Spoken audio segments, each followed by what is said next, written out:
When you're thinking about approaching a venture capitalist, a funder for money for your new startup, put yourself in their shoes. Answer the kinds of questions that you believe they're going to have for you. So, for example, you need to explain your product or your service in such a way that they say, yeah, I get it. I understand it. You might want to do it in the form of a story. How did you come up with this idea? Was there an epiphany? Was there that aha moment where you said to yourself, wow, this is something. This is a product or service that I think I can help people with. It's good to explain it in the form of a story because why? People understand stories. When they hear a story, it's like a screen goes up in their mind. They're seeing the whole scenario being played out. They really connect with the story that you're telling. And the added benefit of a wonderful story is it sticks to the brain. Stories stay with us. They were stories that you were told as a child that I'm sure you remember today. So please do not underestimate the power of a story.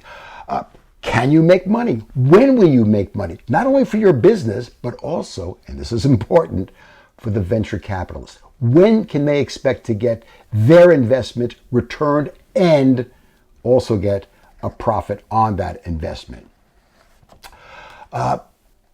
One thing you need to be an expert in is being empathetic with your potential customer. You have to see life from their point of view.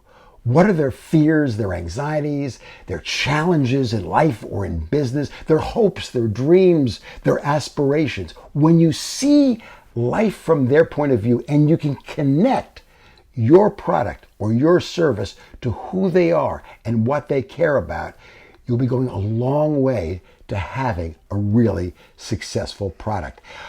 Is your customer a repeat customer, at least potentially? In other words, are you selling a subscription service like razor blades, hair color, coffee, something that they might order on a regular basis?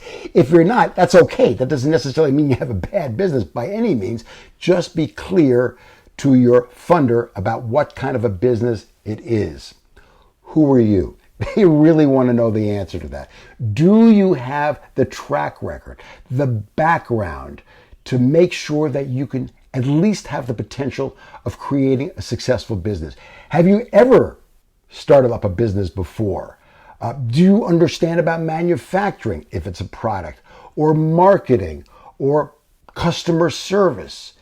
If they have any doubt about that, or if you have any doubt about that, get a partner or partners who can help answer the kinds of questions I guarantee they're going to have about you. They have to trust you. This is a long-term relationship. This isn't about giving somebody money and saying, that's it, goodbye and good luck.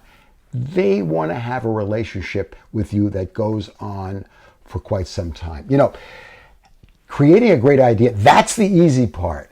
Selling to strangers, that is really tough. By the way, this is not an all-inclusive list of every question that you might get from a venture capitalist or a funder, but these are some of the basics, and I think you need to keep these in mind. Here's a tip for you. Go online and research the people you're going to be pitching to, or the company that they represent, or more than likely both. See who they are. What is their track record? What are the kinds of companies that they are interested in funding? And if they list, and they probably will, companies that they have underwritten in the past, call those companies up. If they gave money to the XYZ widget company, great. Call XYZ widget and say, hey, listen, I'm interested in the kinds of questions they asked you in the context of your pitch. And once you reach to deal with them, what would they like to deal with? Were they encouraging? Were they hands-off? Did they give you some advice? Did they give you connections and contacts that were helpful for your business? Again, find out a lot about them. When you go to Google, here's another good tip. You'll see you put in a search for these funders. At the top of every Google search, there is a tab that says News. Go that tab and click on it, because that will give you a lot of realistic journalistic stories about them that hopefully will give you the good news and the bad news about them. So I think it's really important. Get an objective point of view. If you can find anybody else who knows anything about these folks that you're trying to get money from, talk to them. Please, please talk to them. Okay, what else are they going to ask you?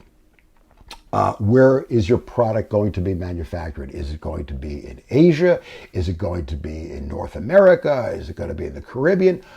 Ask where they're going to ask you where the product is going to be taken off the ground. They might want to follow up with, are there any tariff issues? Are there any duty issues that you might encounter? Do your homework. Do your due diligence on your own business.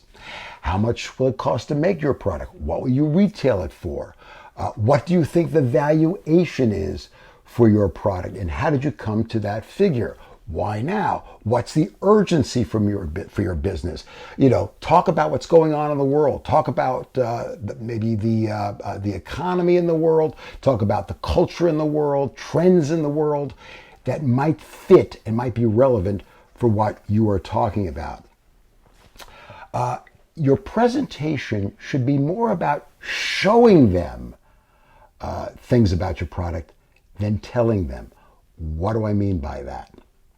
I was asked by a startup to consult with them about their pitch to venture capitalists. What their product was a brand new cookie, and they wanted to enter the North American market with that cookie. Actually, the cookie was from France, which is perfectly fine.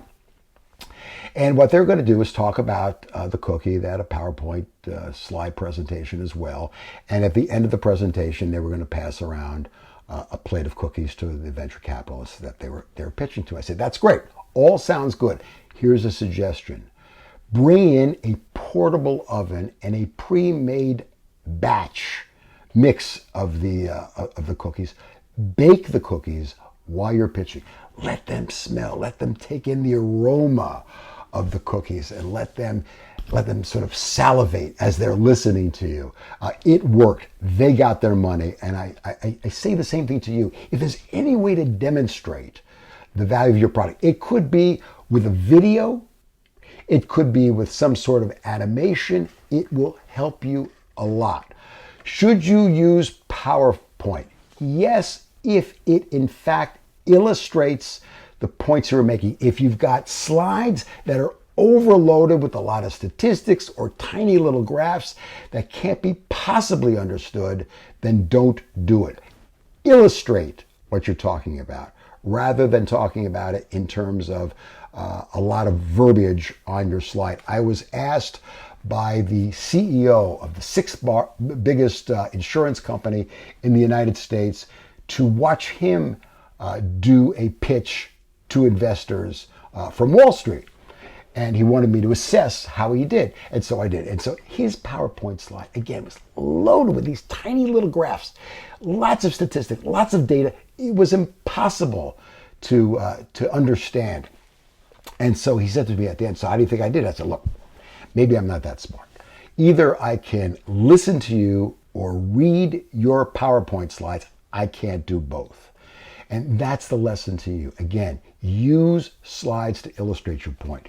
You may have heard of the great venture capitalist Guy Kawasaki. Guy has also written some wonderful books about how to pitch to VCs. And Guy has this rule, he calls it the 10-20-30 rule. That is 10 slides, no more than 10 slides, no longer than 20 minutes in your pitch. And your print point on your slide should be no smaller than 30 points. Now, you may be thinking to yourself, 10 slides sounds like too little, 20 minutes. I'm not sure we can fit it all in 20 minutes. Maybe you're right. Maybe you're right. But I think Guy's point is be a really tough editor on yourself. Do not overwhelm your audience, in this case, the VCs, with too much information. If you have 40 or 60 slides in your deck, they will have PowerPoint fatigue. They will be overwhelmed. They just will not be able to remember or absorb the information that you're trying to give them. If you speak too long, for example, usually you're allocated an hour for a pitch. 20 minutes, 40 minutes for Q&A, and that Q&A is really important. I'll get to that in a moment. But you go for 30 or 40 minutes or 45 minutes in your pitch, they don't have enough time to ask you questions. The Q&A part is vitally important, ladies and gentlemen. They want to know what you're made of. Can you answer the kinds of tough questions that they're going to have for you? And I really think you've got to be prepared for that. But so 20 minutes, I think, is a reasonable. Okay, if you want to do it 25 minutes of a presentation, that's fine. But don't go a real long time. One other tip: do not give written material to the VCs before your presentation, because all they'll be doing during your pitch is looking at your written material. If you want to leave material behind after you're done, that's perfectly okay. Another tip: please practice your presentation.